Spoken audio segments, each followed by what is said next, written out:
One of the most unusual and curious conflicts of the 19th century was the theatrical French invasion of Mexico. To understand how this remarkable episode came about, we first need to look at the troubled circumstances that preceded it. During the late 1850s, Mexico was caught in the middle of a civil war. On one side stood Benito Juarez, the liberal reformist who wanted to modernize the country and reduce the influence of the church. On the other side were the conservatives led by Felix Zuloaga, who hoped to preserve the traditional order. The neighboring United States gave its support to Juarez and his liberals, which further fueled the divide.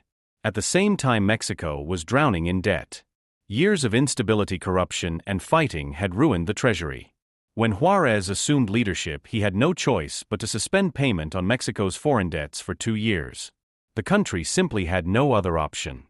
This decision, however, deeply angered the European powers who were owed huge sums. By the end of 1861, the governments of Great Britain, France, and Spain decided to act together. They gathered in London on October 31st and reached a tripartite agreement. They would send forces to Mexico to secure repayment. On the surface, this looked like a united effort with limited aims, but behind the scenes, not every nation had the same intentions. France in particular had its own secret plan. France at this time was ruled by Napoleon, the third nephew of the famous Napoleon Bonaparte. He was not merely interested in recovering money. He wanted to expand French influence across the world. Mexico, in his eyes, was an ideal place to establish a new French foothold in the Americas, especially since the United States was distracted by its own civil war. Britain and Spain did not yet know that France was aiming for much more than debt collection. In December of 1861, the Allied forces landed at Veracruz. The official mission was to pressure Mexico into negotiating repayment. Juarez remained suspicious of their presence and resisted opening talks. Mexican conservatives, on the other hand, were more welcoming. They hoped European involvement might weaken the liberal government. At first, the Allies insisted they had no interest in conquest or interference beyond financial issues. But by January 1862, it became clear that France was not thinking the same way. French officials floated the idea of creating a monarchy in Mexico. Britain and Spain immediately rejected the idea, but they still did not realize how determined the French were. In February, the Convention of La Soledad was signed, in which the Europeans recognized the Mexican government and agreed to negotiate peacefully. Negotiations began but quickly broke down as the French made it clear they wanted much more than debt repayment. Britain and Spain recognized they had been misled and withdrew their forces. France, however, pressed forward. Napoleon III was determined to reshape Mexico in line with his ambitions. French troops captured several towns, including Córdoba, Orizaba, and Tehuacan. By spring, they declared war outright and prepared to march deeper into the country. Their advance was met with strong resistance, particularly at the city of Puebla.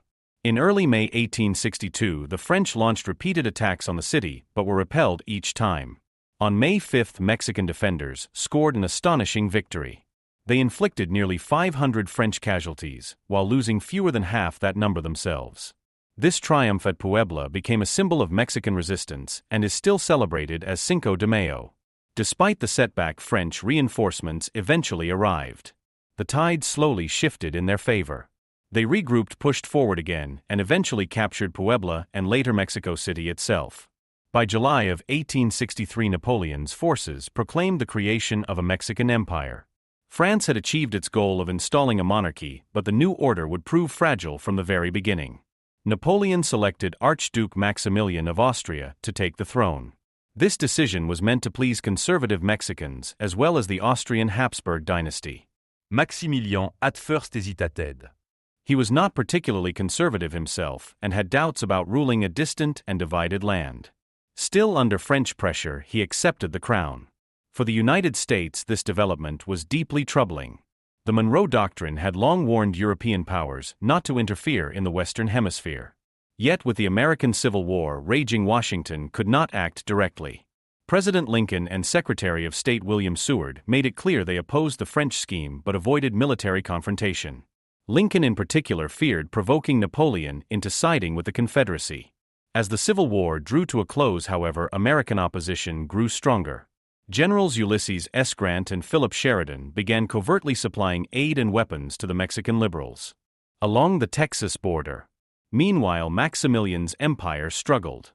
The conservatives who had welcomed European intervention quickly turned against him once they realized he was too liberal for their tastes. He supported some reforms, including limits on church power, which alienated his conservative backers. Liberals, of course, despised him as a foreign puppet installed by force. He found himself caught between two camps with no reliable support base. In France, discontent was rising as well. Many French citizens viewed the costly war in Mexico as pointless and unpopular.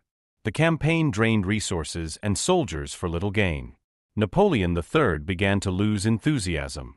By 1866, with the American Civil War over the United States pressed harder against the French presence in Mexico, Napoleon realized his project was collapsing.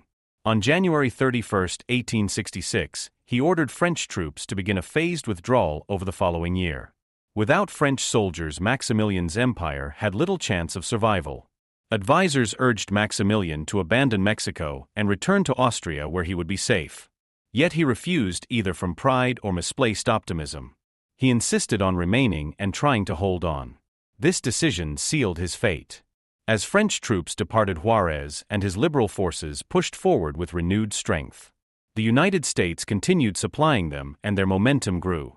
In 1867, Maximilian was betrayed by one of his own officers who opened the gates of a fortress to the advancing liberal army. Maximilian was captured and placed on trial. The outcome was inevitable. He was sentenced to death. On June 19, 1867, Maximilian faced the firing squad alongside his loyal generals.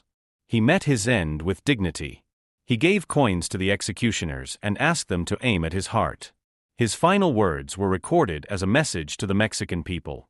He insisted he had come not from ambition, but from a sincere desire to help. He expressed hope that his death would be the last blood spilled for the country and that Mexico would find peace and independence. He ended by shouting, "Long live independence, long live Mexico." The volley of rifles ended his life. Maximilian's body was eventually returned to Austria. His short reign as Emperor of Mexico came to symbolize the failure of foreign intervention in Latin America. The French invasion, which had begun as a scheme for debt collection, turned into an ill-fated attempt to impose a monarchy. In the end, it collapsed under the combined resistance of the Mexican people, the determination of Juarez, and the revived power of the United States. Though brief, this episode was significant. It revealed the ambitions of Napoleon III and the limits of European imperial power in the Americas. It highlighted the resilience of the Mexican nation and gave rise to one of its most cherished holidays. It also showed how the balance of power in the Western Hemisphere was shifting. By the end of the 1860s, the United States emerged as the dominant influence in the region, while European ventures across the Atlantic looked increasingly unrealistic. The French invasion of Mexico remains one of the most unusual wars of the 19th century. It combined financial disputes, imperial ambition, domestic civil strife, and international rivalry into a single story. It ended with the dramatic downfall of an emperor who had never truly been accepted by the people he was supposed to rule. Of all the conflicts in history, this one stands out for its mix of drama, tragedy, and symbolism. It was a war born of debt and ambition that ended in execution and independence.